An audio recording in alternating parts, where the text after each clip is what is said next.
nonton lukisan ana gedung Wisma, wayah awan ngombene susu. Perang sepisan kang paling utama, perang lawan hawa nafsu.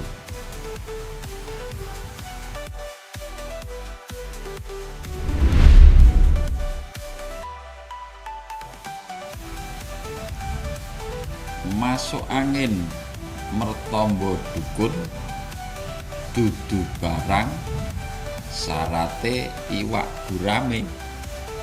Jare pengen urip rukun, nanging perang lah kok tambah rame.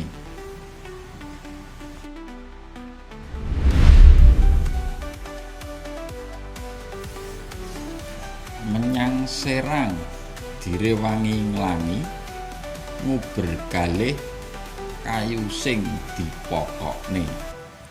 Dudu perang sing bisa ngrampungi, ngalah ngalih sing dilakokne.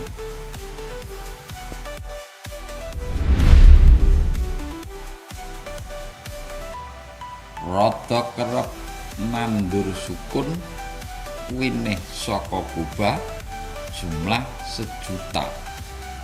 Kandhane arep padha rukun, malah padha lomba gawe senjata.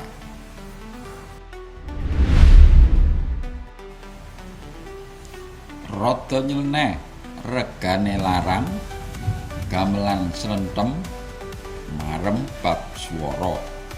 Apa meneh nggagas perang, pernah diantem wis krasa lara.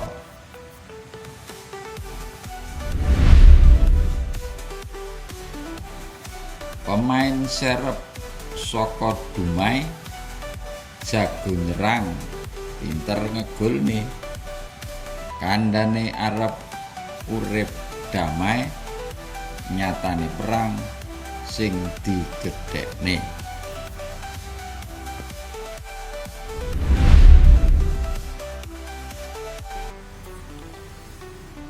Tamune Pak Menteri mampir Semarang, mumpung dina Selasa, bojone iso diboyong. Neng luar negeri sing do perang, kene wong desa isine gotong royong.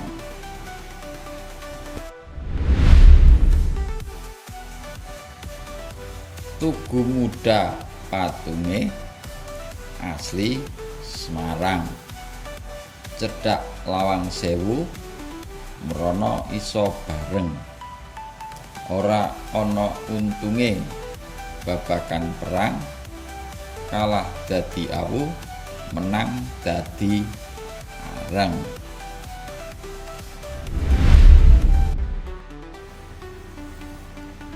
Zaman semono nunggu Ratu Adil, tekane mangsa kahanane iso anteng.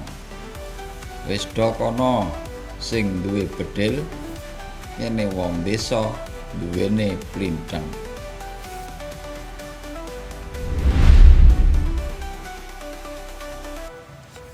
Pitik kalkun tuku ning Palur, dudu pitik adu, apa meneh bancaan.